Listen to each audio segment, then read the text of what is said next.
In this video, I interviewed Dave Fox. We get a full update from Dave, and if you're not familiar with Dave, he's been on the YouTube channel a few times, and he's been on the Niche Site Project blog as well. So we'll put links below for all those other appearances that he's had. But we get an update in summer of 2018, and we hear what he's been up to. A couple of the things that we get into is focus, which I talk about all the time, and we talk about why a portfolio of sites may not be as great as you think it is. So before we get to the interview, Dave does have a YouTube channel of his own, so do check it out. He is a musician by trade, and that's what his channel is. So be sure to check out Dave's channel. Hey, what's up? It's Doug Cunnington here, and I'm sitting with my friend Dave Fox. How are you doing? Pretty good, pretty good.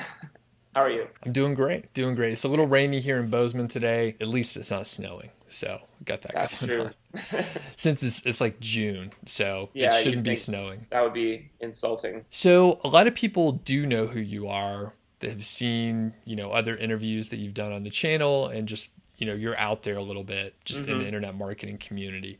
But for people that don't know you, can you give us a little introduction? Like, who are you? What do you do now? How'd you get involved in like internet marketing? Okay, my name's Dave, and I've been doing this for about 4 years now. I started when my life kind of tanked at some point several years ago, and I was just sort of looking for something else to do. I was teaching music for about 10 years, just locally in my area. That was going okay. I wasn't making a lot of money, but I really needed something else to do, and I just sort of stumbled on this and just immediately started trying to make it work. That happened. Then the first year of doing that stuff, like the affiliate marketing, was sort of just like really chaotic, and like I tried all sorts of different crazy things, and then eventually I started to get things on track. So yeah, that's in short what happened. And so you got started about 4 years ago, and about 3 years ago is when you and I connected, and we have other interviews like incrementally over time, but you and I started working together. I coached you for about 5 or 6 sessions in the first half of 2015, and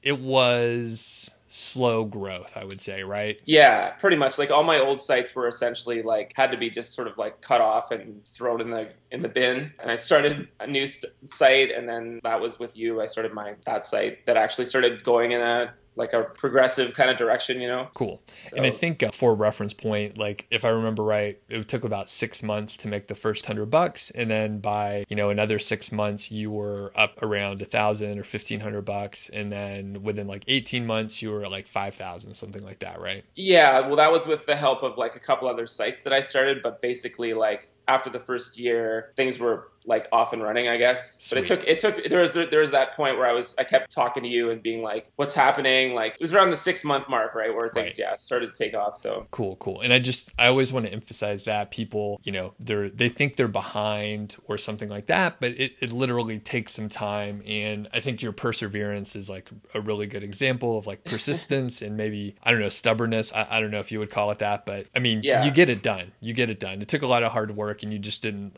roll out of bed and start making what you're making. So and by the way, let's catch up. So that was like a year and a half ago or a couple years ago. So can you update us on like your earnings right now and sort of traffic just across your portfolio of sites? Okay, so like earnings last time I talked to you, I think it was like 5,000 a month thing is where I was at. And things basically are still at that level. But I think at that point, I think a year ago, it was like I was reaching the 5,000 a month and I was starting to get there. And now it's sort of just like it sits there and it's kind of going a little bit up from there. But it's around the same spot. But it's due to the fact that there was a bunch of stuff that happened in the past year that kind of like brought me down quite a bit before I could get back up to that point. Got it. For reference, it sounds like you made it up to about 5,000 to 7,000 per month a couple years ago, and then it sort of dropped down a little bit, and oscillated around 5,000 or so. And then you mentioned there were some issues. Can you just at really high level just tell us a little bit about that? Yeah, well, the first one, I guess, like most people would know this, that have been involved in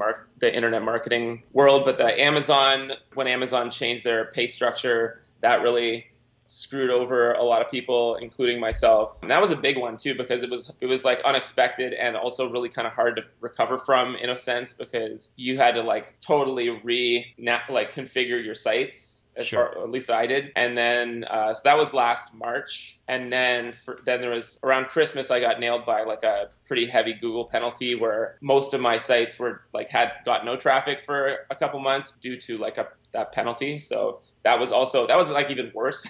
Okay, and we don't have time in this video to unpack all of that with the manual penalty, because this is big news, of course. And I know you and I had a discussion earlier, so I could say it had to do with negative SEO, and we're going to go over in a future video, like what you experienced and then how to get over it. So that'll be pretty cool. And at this point, you're recovered and traffic seems to have returned, right? Yep, everything's pretty good now. Good to know. Good to know. Okay.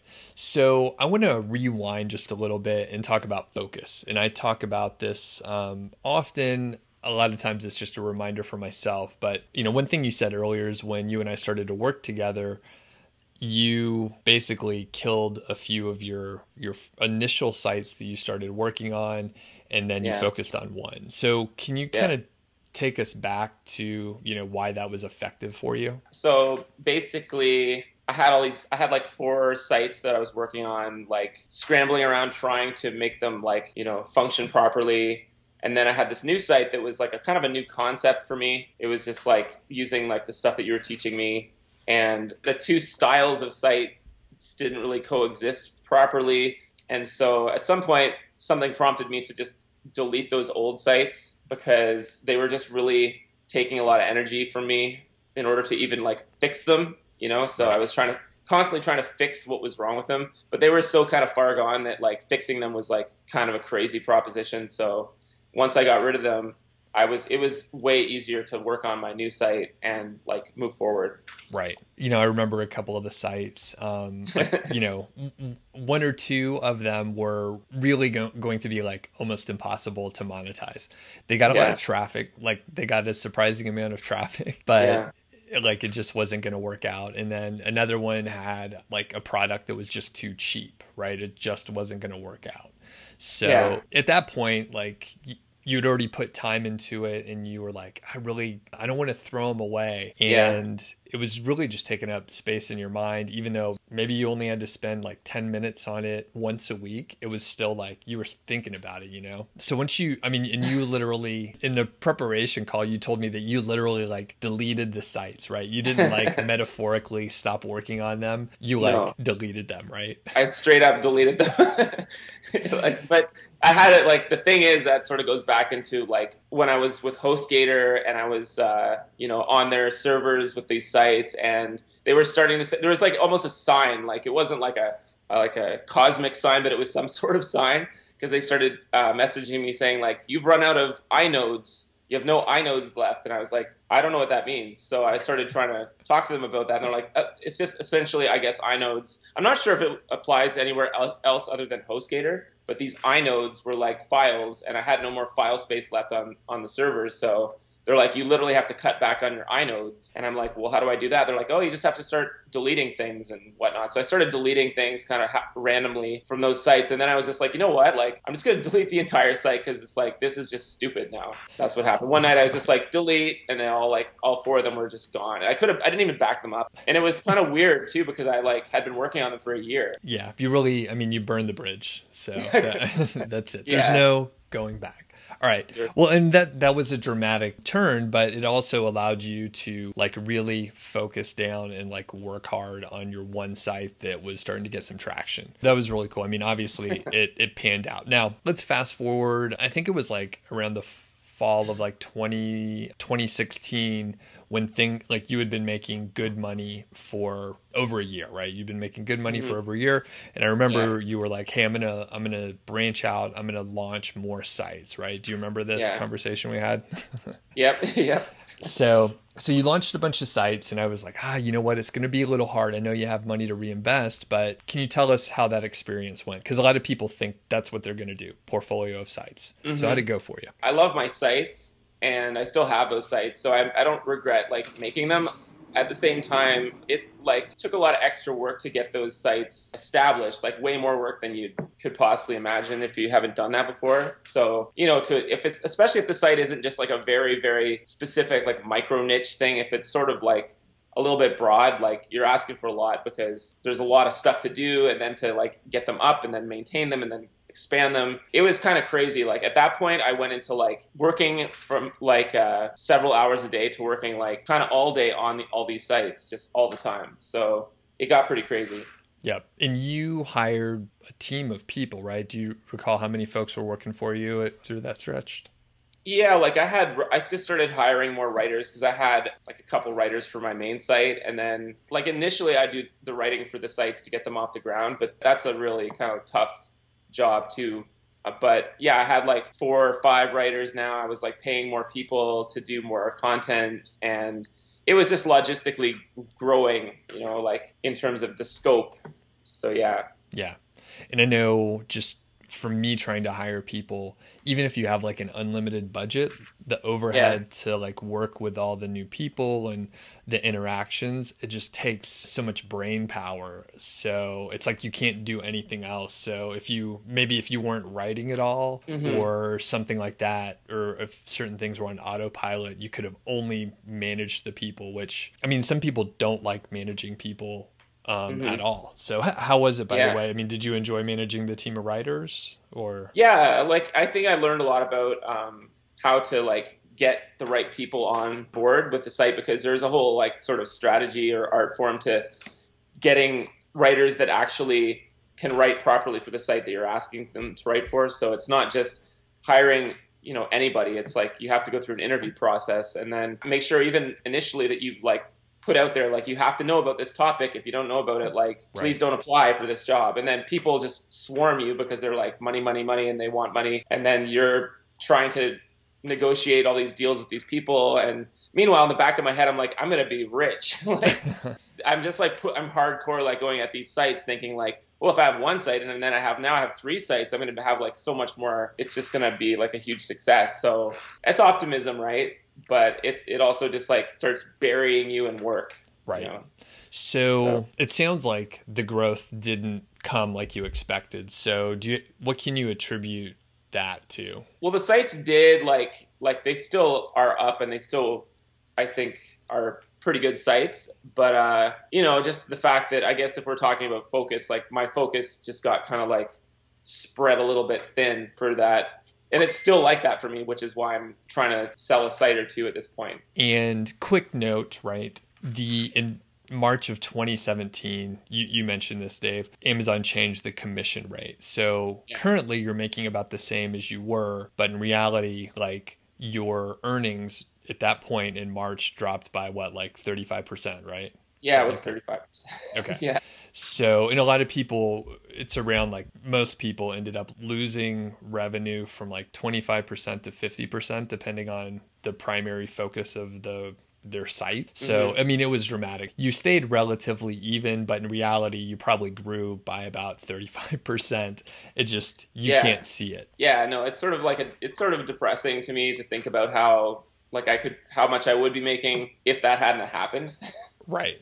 And I mean, I'm in the same boat, man. I know what you're saying exactly. Yeah, okay. It was really, I won't rant about it, but yeah. Yeah, things are recovered, and that's good. So we can focus on that. Now, you mentioned, you alluded to, you're thinking of maybe selling a couple sites. So if people want to contact you, can they get in touch with you about it? Yeah, no worries, for sure. Okay. Like, I'm always willing to chat about that. It sounds like you want to sell some of the sites so you could like refocus on, the ones that you're most interested in, have most potential. Is that right? Yeah, well, I mean, like, to be honest, I have like 8 sites now. So I went like totally insane making like more and more sites, because once you have like a good idea, you're like, I have to kind of try it. So like, I just kept trying new ideas, and I don't regret all of them, but like, definitely there was a couple sites. Like, there was a site that I started like 2 years ago, or maybe a year and a half ago, that I worked on for a year, that was sort of in the let's say the wedding niche. And I thought it was going to be like huge. And so I put a lot of effort into it, only to sell it like a year later, because I could not stand it anymore. I was just like, why the hell am I doing this? Like, I can't